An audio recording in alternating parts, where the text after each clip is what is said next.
Hello दोस्तों, आप सभी का स्वागत है हमारे इस चैनल पर। आज हम एक बेहतरीन पुस्तक के बारे में जानेंगे जिसका नाम है स्टॉप ओवरथिंकिंग और इसके लेखक है निक ट्रिंटन। इस पुस्तक को हम 6 अध्यायों में जानेंगे। पहले अध्याय में हम जानेंगे कि ओवरथिंकिंग क्या है। दूसरे अध्याय में हम टेंशन फ्री लाइफ के बारे में जानेंगे। तीसरे अध्याय में हम अपने समय को मैनेज कैसे करें इसके बारे में सीखेंगे। चौथे अध्याय में हम तत्काल जेन कैसे प्राप्त करें इसके बारे में जानेंगे। जेन का मतलब है ध्यान या एकाग्र की स्थिति तक पहुंचना। अध्याय 5 में अपने विचारों के पैटर्न को पुनः मैनेज कैसे करें इसके बारे में सीखेंगे। छठवें अध्याय में नए दृष्टिकोण जो आपको समय के साथ अधिक जागरूक होना सिखाते हैं इसके बारे में जानेंगे। दोस्तों, स्टॉप ओवरथिंकिंग पुस्तक के इस वीडियो में आप अपने कभी न खत्म होने वाले विचार के चक्र को तोड़ना सीखेंगे। चिंता के जाल से बचने के लिए लेखक नकारात्मक विचारों के पैटर्न पर काबू पाने और बेहतर लाइफ जीने के लिए टेक्निक के बारे में बताते हैं। यह मुख्य रूप से ओवरथिंकिंग को रोकने और तनाव को कम करने के बारे में बताता है, ताकि आप अपने महत्वपूर्ण विषयों पर ध्यान केंद्रित कर सकें। दोस्तों, चलते हैं हम अपने अध्याय 1 की ओर। ओवरथिंकिंग क्या है? दोस्तों, हम सभी के लिए बहुत ज्यादा सोचना अक्सर परेशान का कारण बनता है। ज्यादा सोचना, जिसे कभी कभी चिंता, बेचैनी, तनाव, चिंतन भी कहा जाता है। अत्यधिक सोचने की समस्या तब होती है जब हम अपने लिए जो अच्छा है उसके बारे में न सोचकर जो नहीं है उसके बारे में सोचते हैं। आप जिस बारे में सोचते हैं वह आपकी समस्या नहीं है, बल्कि उसके बारे में ज्यादा सोचना ओवरथिंकिंग है। इसलिए भले ही आप उस समस्या को हल कर ले जिसके बारे में आप लगातार सोचते आ रहे हों, पर उसके हल हो जाने के बाद कुछ समय के बाद वह दूसरी समस्या उसके जगह ले लेगी। जब हम बहुत ज्यादा सोचने लगते हैं तो हम चिंता कर रहे होते हैं।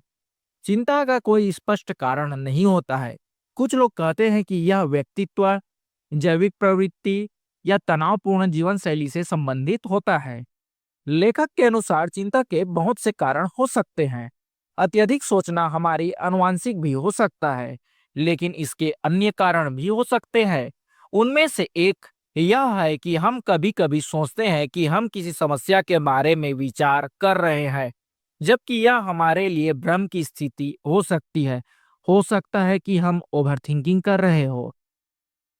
पर्यावरण भी हमारी चिंता में एक प्रमुख भूमिका निभाता है। तनावपूर्ण परिवेश हमें महान कार्य करने के लिए भी प्रेरित कर सकता है, लेकिन बहुत अधिक तनाव विपरीत प्रभाव डाल सकता है। तनाव और चिंता अलग अलग चीजें हैं। तनाव बाहरी है, जबकि चिंता आंतरिक होती है। तनाव हमारे जीवन का एक सामान्य हिस्सा है जो कुछ अवसरों पर सामने आते हैं, जैसे परीक्षा के समय, इंटरव्यू के समय, कोई हमें विशेष कार्य सौंप दे उस समय। लेकिन अगर यह लंबा समय तक बना रहता है तो यह बड़ी समस्याओं को जन्म दे सकता है। जैसे आपका इंटरव्यू है, लेकिन आप सोच रहे हैं कि अगर कंपनी वाले मुझसे मुश्किल सवाल पूछ लिया तो क्या होगा? अगर मैं सही से जवाब ना दे पाया तो क्या होगा? परिणाम स्वरूप आप घबराहट के कारण उस इंटरव्यू में आत्मविश्वास खो बैठते हैं और ठीक से परफॉर्म नहीं कर पाते। इसलिए पहले खुद पर भरोसा रखें और जो आपके कंट्रोल में है उस पर ध्यान दें और जो नहीं है उसे जाने दें। दोस्तों, चिंता का अनुभव करना हमारी बाहरी वातावरण में मौजूद तत्वों और उसके प्रति हमारे व्यवहार के बीच का संबंध है। यह मुख्य सीक्रेट इंग्रेडिएंट है कि हम अपने रास्ते में आने वाली तनावपूर्ण चीजों को कैसे देखते हैं और उन पर कैसे रिएक्शन करते हैं। आप अपनी आनुवंशिकी को नहीं बदल सकते हैं, पर आप अपने पर्यावरण में थोड़े बदलाव कर सकते हैं और आप अपने दृष्टिकोण को मैनेज कर सकते हैं। बहुत ज्यादा सोचने के गंभीर परिणाम भी होते हैं। इसके शारीरिक इफेक्ट भी होते हैं। यह लंबे समय में स्वास्थ्य समस्याओं का कारण बन सकता है। यह मानसिक और मनोवैज्ञानिक समस्याओं को भी जन्म दे सकता है और इसके सोशल इफेक्ट भी होते हैं। तनाव जरूरी है, लेकिन बहुत ज्यादा सोचना घातक हो सकता है। दोस्तों, अध्याय 2, इसमें हम जानेंगे टेंशन फ्री रहने का फार्मूला।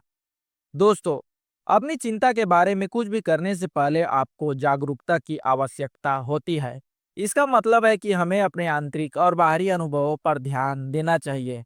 तनाव प्रबंधन करने के 4 तरीके हैं: टालना, बदलना, स्वीकार करना और अनुकूलित करना। ये 4 तरीके हैं जिनके माध्यम से आप तनाव को जवाब दे सकते हैं। तनाव को बढ़ने से रोकने के लिए आप इससे दूर जा सकते हैं। इसका मतलब यह नहीं है कि आप अपनी समस्याओं से भाग रहे हैं, बल्कि इसका मतलब यह है कि आप तनाव को नहीं कह रहे हैं। अगर आप किसी चीज से पूरी तरह बच नहीं सकते हैं, तो आपको इसमें बदलाव कर सकते हैं। इसका मतलब है लोगों से बात करना, तोल-मोल करना। एक और उदाहरण यह होगा कि आप जिस चीज का आनंद लेते हैं, उसे किसी ऐसी चीज के साथ मिला दे जो आपको पसंद ना हो। जैसे कि भीड़ भरे सुपरमार्केट में किराने का सामान खरीदते समय आप पॉडकास्ट सुन सकते हैं। जब आप कुछ बदल नहीं सकते, तो आपको उसे स्वीकार करना ही होगा। समय के साथ हम अनुकूलित हो सकते हैं। इसका अर्थ है कि किसी स्थिति का बेहतर ढंग से सामना करने के लिए आप उसमें दीर्घकालीन बदलाव कर सकते हैं। अधिक जागरूक होने का एक और तरीका है चीजों को लिखना। ऐसा करके आप अपने ट्रिगर की पहचान कर सकते हैं। यह एक तनाव डायरी हो सकती है, जहां आप अपने तनाव के स्तरों को रिकॉर्ड करते हैं। ऐसा करने के लिए एक समय और एक तारीख लिखें। साथ ही 1 से 10 तक की संख्या भी लिखें कि आप कितने तनाव में हैं। जल्द ही आप तनाव के लगातार कारणों की पहचान करने में सक्षम होंगे, जिससे आप जान पाएंगे कि आपकी प्रोडक्टिविटी को कैसे वह प्रभावित करती है और आप उन पर कैसे रिएक्शन करते हैं। लेखक का कहना है कि इससे आप अपने तनाव के स्तर को पहचान कर पाएंगे। तनाव डायरी का उपयोग उन चीजों को लिखने के लिए भी कर सकते हैं जिनके लिए आप आभारी हैं। मतलब जो आपकी जिंदगी में अच्छी चीजें हो रही हैं या हुई हैं, उनके बारे में आप भगवान को धन्यवाद देना। एक और बुलेट जर्नल रखना, जहां आप अपनी जीवन में क्या हो रहा है इसके बारे में संक्षिप्त नोट बनाते हैं, पॉइंट टू पॉइंट। जर्नलिंग वह प्रक्रिया है जिसमें व्यक्ति अपने विचारों, भावनाओं, अनुभवों और लक्ष्यों को लिखता है। यह आत्म अवलोकन, आत्म विकास और मानसिक शांति प्राप्त करने का एक प्रभावी तरीका है। दोस्तों, जर्नलिंग समय के साथ बेहतर काम करती है, लेकिन अगर आपको ज्यादा तत्काल समाधान की जरूरत है, तो आप एक ऐसी तकनीक आजमा सकते हैं जो वर्तमान क्षण के प्रति आपको जागरूकता ला सकती है। जैसे ऐसी 5 चीजों को खोजें जिन्हें आप देख सकते हैं और ध्यान से देखें कि वे कैसे दिखती हैं। 4 ऐसी चीजें खोजें जिन्हें आप छू सकते हैं। 3 ऐसी चीजें खोजें जिन्हें आप सुन सकते हैं और इस पर ध्यान दे सकते हैं कि वे कैसी लगती हैं। 2 ऐसी चीजें खोजें जिन्हें आप सूंघ सकें। एक ऐसी चीज खोजें जिसका आप स्वाद ले सके और उसकी अनुभूति का पता लगा सके। यह अभ्यास आपको अधिक सोचने से रोकता है, साथ ही आपको शांत भी करता है और आपको स्वयं के अलावा किसी अन्य चीज पर ध्यान केंद्रित करने के लिए मजबूर करता है।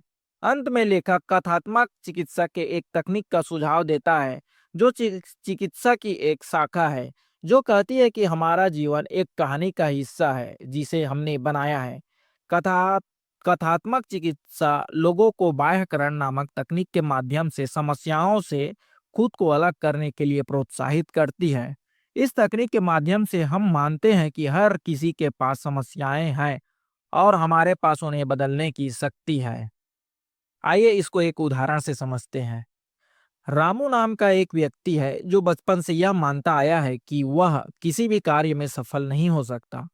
यह धारणा उसे जीवन में आगे बढ़ने से रोक रही है और वह निराशा तथा आत्मसंदेह में जी रहा है। अब इसकी प्रक्रिया को हम कथात्मक चिकित्सा के माध्यम से समझाते हैं। अब समस्या को एक कहानी के रूप में देखते हैं। चिकित्सक रामू से कहता है कि उसकी असफलता कोई स्थायी सत्य नहीं है, बल्कि यह सिर्फ एक कहानी है जो उसने अपने जीवन के अनुभवों से बनाई है। बातचीत के दौरान रामू बताता है कि बचपन में उसने एक परीक्षा में कम अंक प्राप्त किए और तभी से उसे लगता है कि वह पढ़ाई या किसी चीज में सफल नहीं हो सकता। चिकित्सक रामू से उसके जीवन के उन क्षणों को याद करने को कहता है जब उसने कुछ अच्छा किया था। रामू याद करता है कि उसने एक बार अपने स्कूल में एक खेल प्रतियोगिता जीती थी और अपने परिवार के लिए एक कठिन समय में आर्थिक मदद की थी। चिकित्सक रामू को यह समझाने में मदद करता है कि वह केवल असफलता से परिभाषित नहीं होता, बल्कि वह एक मेहनती और सक्षम व्यक्ति भी है। वह सिखाता है कि उसकी असफलता की कहानी पूरी तरह से सच नहीं है और वह अपनी संघर्ष और सफलता की कहानी को अधिक महत्व दे सकता है। अब रामू अपने जीवन को एक नई दृष्टि से देखने लगता है और आत्मविश्वास के साथ नए अवसरों को की ओर बढ़ता है। कथात्मक चिकित्सक में व्यक्ति को यह एहसास कराया जाता है कि उसकी समस्याएं उसकी संपूर्ण पहचान नहीं होती, बल्कि वे केवल अपनी जीवन कहानी का एक हिस्सा होती है। व्यक्ति को अपने अनुभवों को नए ढंग से देखने और एक सशक्त कहानी गढ़ने में मदद की जाती है। दोस्तों, अब चलते हैं हम अपने अध्याय 3 की तरफ।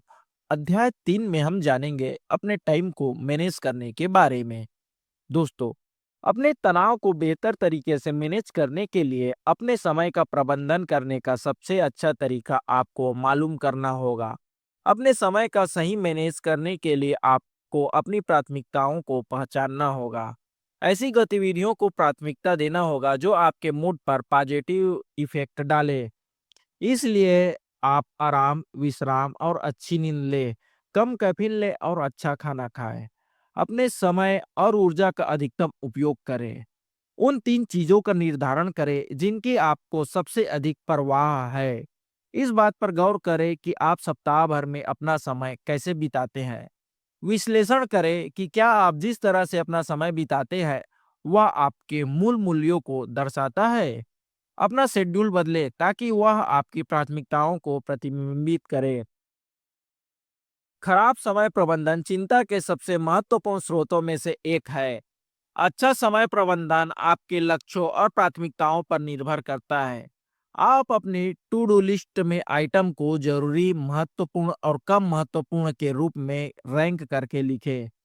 जब भी कोई चीज आपका ध्यान खींचने की कोशिश करती है, तो आप उसे टाल सकते हैं, प्रोसेस कर सकते हैं या अनदेखा कर सकते हैं। यह तकनीक आपके समय और ध्यान को एकाग्र करने में आपकी मदद करेगी। एक और तकनीक है कानमन विधि, जो वर्क फ्लो को प्रबंधित करने के लिए एक विजुअल सिस्टम है, जिसमें बेहतर परिणाम प्राप्त करने के लिए छोटे-छोटे कदम उठाने होते हैं। एक बार जब आप अपने वर्क फ्लो को देख लेते हैं, तो आप पूरा होने तक उस पर अपना ध्यान केंद्रित करते हैं और फिर सूची में अगले कार्य पर आगे बढ़ते हैं। प्रक्रिया को सुचारू बनाने के लिए आपको यह पहचानना होगा कि आप अपना समय कहाँ बर्बाद कर रहे हैं और आप तेजी से सुधार करने के लिए निरंतर फीडबैक लूप रख सकते हैं। इसके अतिरिक्त टाइम ब्लॉकिंग गहन कार्य को बढ़ावा देता है। ऐसा कार्य जो आपके जीवन को समृद्ध बनाता है और आपको अपने लक्ष्य को प्राप्त करने में मदद करता है। आइए दोस्तों, जानते हैं हम अध्याय 4 को। अध्याय 4 में हम जानेंगे तत्काल चैन कैसे पाएं, मतलब तत्काल ध्यान, एकाग्र या आराम की स्थिति में कैसे पहुंचे। दोस्तों, विश्राम एक ऐसी आदत है जिसका आपको प्रैक्टिस करना चाहिए, क्योंकि यह अपने आप नहीं होगा। जब आप आराम करते हैं तो आपकी सांस, ब्लड प्रेशर, पाचन, मांसपेशियों में दर्द, एकाग्रता, नींद और आत्मविश्वास सहित सब कुछ बेहतर हो जाता है। लेखक 3 तकनीकों का सुझाव देते हैं: ऑटोजेनिक विश्राम, प्रगतिशील विश्राम और विजुअलाइजेशन। ऑटोजेनिक प्रशिक्षण छवियों, श्वास और जागरूकता को जोड़ता है। निर्देशित इमेजिनरी और विजुअलाइजेशन जागरूकता लाने के लिए मानसिक छवियों को बुलाने के बारे में है और विचार यह है कि इसका पर्याप्त अभ्यास करें ताकि आप जब चाहें अपनी खुश जगह पर जा सकें। अंत में प्रगतिशील विश्राम हमारी मांसपेशियों में जागरूकता लाने के बारे में है। यह एक प्रकार की आत्म सुझाव आधारित विश्राम तकनीक है, जिसमें व्यक्ति अपने विचारों और शरीर के संकेतों को नियंत्रित करके तनाव और चिंता को कम करता है। यह तकनीक शरीर और मन को शांत करने के लिए उपयोग की जाती है। दोस्तों, इसके लिए आप एक शांत और आरामदायक स्थान चुनें। एक ऐसी जगह पर बैठे या लेट जाएं जहां कोई बाधा ना हो। धीरे धीरे गहरी सांस ले और शरीर को ढीला छोड़ दे। स्वयं को आत्म सुझाव दे। आंखें बंद करें और मन ही मन धीरे धीरे सकारात्मक वाक्य दोहराए, जैसे मेरा दायां हाथ भारी और गर्म महसूस हो रहा है। मेरी सांसें शांत और गहरी हो रही है। मेरा पूरा शरीर आराम महसूस कर रहा है। सिर से लेकर पैर तक शरीर के प्रत्येक भाग को आराम देने का प्रयास करें। 10 से 15 मिनट तक यह अभ्यास करें और फिर धीरे धीरे सामान्य स्थिति में लौट जाएं। दोस्तों, इसके अभ्यास नियमित अभ्यास से आपका तनाव कम हो जाता है और आपकी नींद बेहतर हो जाएगी और आप अपने काम पर अधिक ध्यान केंद्रित कर पाएंगे। दोस्तों, चलते हम अपने अध्याय 5 की ओर। अध्याय 5 में हम अपने विचारों के पैटर्न को पुनः व्यवस्थित करने के बारे में जानेंगे। दोस्तों, नकारात्मक विचार ओवरथिंकिंग का नतीजा है। सीबीटी गहरे विचारों तक पहुंच सकता है और यह टेक्निक अधिक सकारात्मक विचार पैदा करता है। इस टेक्निक के द्वारा हमारे विचार इस बात को प्रभावित करते हैं कि हम दुनिया को कैसे देखते हैं और क्या करते हैं। सबसे पहले आपको समस्याग्रस्त विचारों को पहचान करनी होगी, फिर उन्हें चुनौती देनी होगी और अंत में उन्हें पुनर्गठित या प्रतिस्थापित करना होगा। समस्याग्रस्त विचारों की पहचान करने के लिए पहचानें कि क्या आपके विचार किसी विकृति प्रकार के अंतर्गत आते हैं। सब कुछ या कुछ भी नहीं वाला सोच काले और सफेद रंग की होती है और इसमें आमतौर पर निरंकुश भाषा होती है। अति सामान्यीकरण तब होता है जब हम सभी तत्वों को बिना देखे ही व्यापक बना देते हैं। आंतरिकरण आंतरिकरण तब होता है जब आप मानते हैं कि आप किसी चीज के लिए जिम्मेदार हैं और इससे अक्सर आत्मसम्मान कम हो जाता है। और बाह्यकरण तब होता है जब आप अपने कार्यों के लिए दूसरे को दोषी ठहराते हैं। नकारात्मक को तरजीह देना और सकारात्मक को नजरअंदाज करना तब होता है जब आप सभी सकारात्मक चीजों को नजरअंदाज कर देते हैं और केवल नकारात्मक चीजों पर ही ध्यान केंद्रित करते हैं।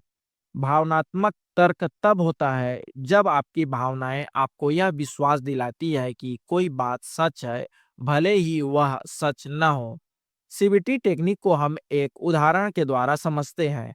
मान लीजिए कि एक व्यक्ति को सार्वजनिक रूप से बोलने का डर है। वह सोचता है, अगर मैं स्टेज पर गया तो सब मेरा मजाक उड़ाएंगे और इस डर के कारण वह सार्वजनिक रूप से बोलने से बचता है। सीबीटी तकनीक के द्वारा इस समस्या को हल करने के बारे में हम जानेंगे। सबसे पहले तो हम उसके नकारात्मक विचारों की पहचान करेंगे। व्यक्ति को इसमें यह समझाया जाता है कि उसका यह नकारात्मक विचार वास्तविकता पर आधारित नहीं है, बल्कि उसकी खुद की सोच का हिस्सा है। उसके बाद हम विचारों को तर्क के आधार पर परखना सिखाएंगे। उससे पूछा जाता है कि क्या सच में सभी मेरा मजाक उड़ाएंगे? क्या पहले कभी ऐसा हुआ है? क्या लोग मेरी बात पर ध्यान देंगे या मेरी गलतियों पर? उसके बाद उसको ये विचारों को बदलेंगे। व्यक्ति को यह सोचने के लिए प्रेरित किया जाता है, हर कोई मेरी गलतियों पर ध्यान नहीं देगा। अगर मैं थोड़ा घबराऊ भी जाऊं तो यह सामान्य बात है। अभ्यास से मैं इसमें और बेहतर हो सकता हूँ। व्यवहारिक अभ्यास उसे पहले एक छोटे समूह में बोलने के लिए कहा जाता है। धीरे धीरे बड़े दर्शकों के सामने बोलने की प्रैक्टिस कराई जाती है। हर बार अनुभवों को नोट किया जाता है और देखा जाता है कि उसका डर पहले से कम हो रहा है या नहीं। इसका नतीजा समय के साथ व्यक्ति का नकारात्मक सोच पैटर्न बदल जाता है और उसका आत्मविश्वास बढ़ जाता है। यह सीबीटी टेक्निक का एक सरल उदाहरण है जहां नकारात्मक सोच को तर्क और अभ्यास से बदला जाता है। दोस्तों, आत्मचर्चा एक निरंतर कहानी है जो हमारे दिमाग में चलती रहती है और यह तटस्थ, सकारात्मक या नकारात्मक हो सकती है। जब आत्मचर्चा नकारात्मक हो तो भावनात्मक विषय खोजने का प्रयास करें। कुछ ऐसा जो मदद कर सकता है वह है आत्म स्क्रिप्टिंग, जो सकारात्मक आत्मचर्चा को बढ़ावा देने और सुदृढ़ करने के बारे में है। हम खुद को संदर्भित करने के लिए जिस भाषा का उपयोग करते हैं वह महत्वपूर्ण है, क्योंकि यह हमारे दृष्टिकोण और आदतों को निर्धारित करती है। इसलिए अपने आप से एक ऐसा रिश्ता विकसित करें जो पूरी तरह से दयालुता और सम्मान के बारे में हो। एक आत्मचर्चा स्क्रिप्ट बनाएं जो आपको खुश होने पर प्रेरित करे, ताकि आप जब भी संकट में हो तो उस पर वापस आप आ सकें। दोस्तों, अब हम चलते हैं अपने छठवें अध्याय की ओर। छठवें अध्याय में हम उन दृष्टिकोणों के बारे में जानेंगे जो आपको समय के साथ अधिक जागरूक होना सिखा सकते हैं। पहला दृष्टिकोण, उस पर ध्यान केंद्रित करें जिसे आप नियंत्रित कर सकते हैं, ना कि उस पर जिसे आप नहीं कर सकते।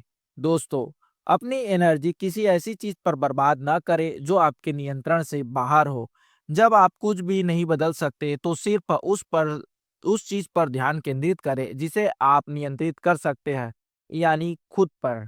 दूसरा दृष्टिकोण, उस पर ध्यान केंद्रित करें जो आप कर सकते हैं, ना कि उस पर जो आप नहीं कर सकते। स्वीकार करें कि आप अपने जीवन में एक सक्रिय भागीदार हैं। कार्रवाई आपको तनावपूर्ण स्थिति से बाहर निकाल सकती है।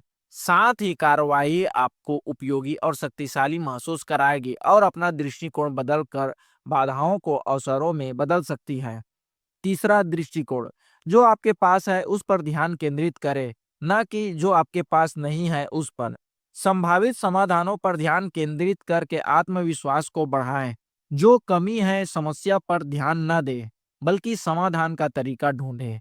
चौथा दृष्टिकोण, अतीत या भविष्य पर नहीं, वर्तमान पर ध्यान केंद्रित करें। सचेतन जागरूकता वर्तमान में रहती है, अतीत या भविष्य में नहीं। अपने विचारों को उस एक जगह पर लगाएं जहां वे फर्क लाएंगे, मतलब वर्तमान में। पांचवा दृष्टिकोण, इस बात पर ध्यान केंद्रित करें कि आपको क्या चाहिए।